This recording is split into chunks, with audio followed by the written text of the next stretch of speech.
കേരളത്തിലെ കോൺഗ്രസ് അധ്യക്ഷനെ ഉടൻ അറിയാം. നിലവിൽ വിദേശ പര്യടനം നടത്തുന്ന രാഹുൽ ഗാന്ധി തിരികെ ഇന്ത്യയിലെത്തിയാൽ ഉടൻ തന്നെ KPCC അധ്യക്ഷന്റെ കാര്യത്തിൽ അന്തിമ തീരുമാനമായേക്കും.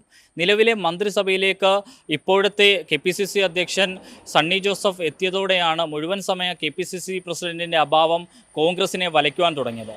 ഇതേ തുടർന്നാണ് ഹൈക്കമാൻഡ് അതിവേഗത്തിൽ പുതിയ അധ്യക്ഷനെ കണ്ടെത്തുന്നതിനുള്ള നടപടിക്രമങ്ങൾ ആരംഭിച്ചത്. നിലവിൽ KPCC അധ്യക്ഷ സ്ഥാനത്തേക്ക് പരിഗണിക്കപ്പെടുന്ന പേരുകളിൽ ഏറ്റവും മുൻപന്തിയിലുള്ളത് മാത്യു കുഴൽനാടൻ MLA പേരാണ്. മൂവാറ്റുപുഴ MLA കൂടിയായ മാത്യു നിലവിൽ KC വേണുഗോപാൽ പക്ഷക്കാരനാണ്. മാത്യു കുഴൽനാടന് പുറമെ മറ്റു ചില പേരുകൾ കൂടി KPCC അധ്യക്ഷ സ്ഥാനത്തേക്ക് പ്രധാന പരിഗണനയിലുണ്ട്. അതിൽ പിന്നീടുള്ള പേരുകൾ ഇങ്ങനെയൊക്കെയാണ്. ഷാഫി പറമ്പിൽ MPയെ പ്രധാനമായും KPCC അധ്യക്ഷ സ്ഥാനത്തേക്ക് പരിഗണിക്കുന്നുണ്ട്. ക്രൗഡ് പുള്ളർ എന്ന പേരും അതോടൊപ്പം തന്നെ വിവിധ കോൺഗ്രസിൻ്റെ പോഷക സംഘടനകളിൽ കാലങ്ങളോളം ഇരിക്കുകയും നിലവിൽ KPCC വർക്കിംഗ് പ്രസിഡന്റ് കൂടിയാണ് ഷാഫി പറമ്പിൽ. അതോടൊപ്പം തന്നെ എ ഗ്രൂപ്പ് നേതാവ് കൂടിയാണ്. ഷാഫി പറമ്പിലിന് പുറമെ പിന്നീട് പരിഗണിക്കപ്പെടുന്ന ഒരാൾ ബെന്നി ബെഹനാനാണ്. മുതിർന്ന നേതാവും MPയും കൂടിയാണ് ബെന്നി ബെഹനാൻ. നേരത്തെയും ബെന്നി ബെഹനാനെ KPCC അധ്യക്ഷ സ്ഥാനത്തേക്ക് പല ഘട്ടങ്ങളിലും പരിഗണിക്കപ്പെട്ടിട്ടുണ്ട്. പിന്നീട് പരിഗണിക്കപ്പെടുന്ന മറ്റൊരു പേര് ജോസഫ് വാഴക്കൻ എന്ന പേരാണ്. നമുക്കറിയാം, കഴിഞ്ഞ തെരഞ്ഞെടുപ്പിൽ ഏറ്റുമാനൂർ മണ്ഡലത്തിലേക്ക് അവസാന നിമിഷം വരെയും ജോസഫ് വാഴക്കനെ പരിഗണിച്ചിരുന്നു. പിന്നീടാണ് ആ സീറ്റ് മറ്റൊരാൾക്ക് നൽകിയത്.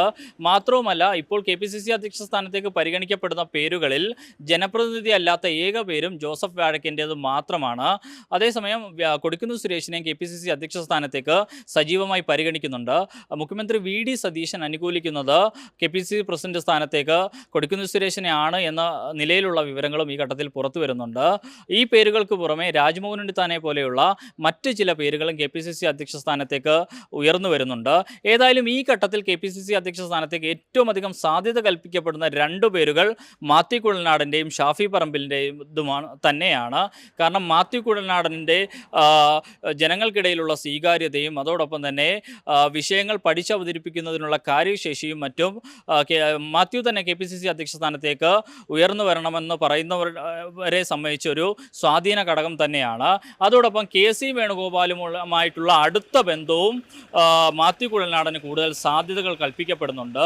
അപ്പോഴും ഷാഫി പറമ്പിൽ നിലവിൽ നേരത്തെ എ ഗ്രൂപ്പ് പക്ഷക്കാരനാണ്. ഇപ്പോഴും എ ഗ്രൂപ്പിൽ തന്നെയാണ് അടിയുറച്ച് നിൽക്കുന്നതെങ്കിലും KC വേണുഗോപാലുമായും VD സതീശനുമായും ഒക്കെ തന്നെയും ഷാഫി പറമ്പിലിന് അടുത്ത ബന്ധമുണ്ട്.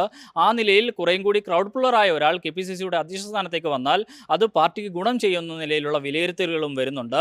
അതേസമയം കൊടിക്കുന്നിലിനെ അനുകൂലിക്കുന്നവർ പറയുന്നത് കേരളത്തിൽ ഒരു ദളിത് വിഭാഗത്തിൽ നിന്നുള്ള ഒരാൾ KPCCയുടെ അധ്യക്ഷ സ്ഥാനത്തേക്ക് എത്തിക്കഴിഞ്ഞാൽ അത് കോൺഗ്രസിന് രാഷ്ട്രീയമായി കുറേയേറെ ഗുണം ചെയ്യുമെന്നുള്ള വിലയിരുത്തലുകളും വ്യാപകമാകുന്നുണ്ട്.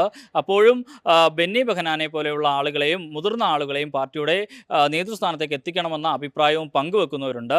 ഏതായാലും ആരാകും KPCC പ്രസിഡന്റ് എന്ന ആകാംക്ഷകൾക്ക് ഏതായാലും വരുന്ന ആഴ്ചകളിൽ തന്നെ ഒരു തീരുമാനമാകുമെന്ന നിലയിലുള്ള റിപ്പോർട്ടുകളാണ് ഈ ഘട്ടത്തിൽ പുറത്തുവരുന്നത്. ഏറ്റവും പുതിയ വാർത്തകളും വിശേഷങ്ങളും വിരൽത്തുമ്പിലറിയാൻ Zee മലയാളം ന്യൂസ് എല്ലാ ഡിജിറ്റൽ പ്ലാറ്റ്ഫോമുകളിലും ലഭ്യം.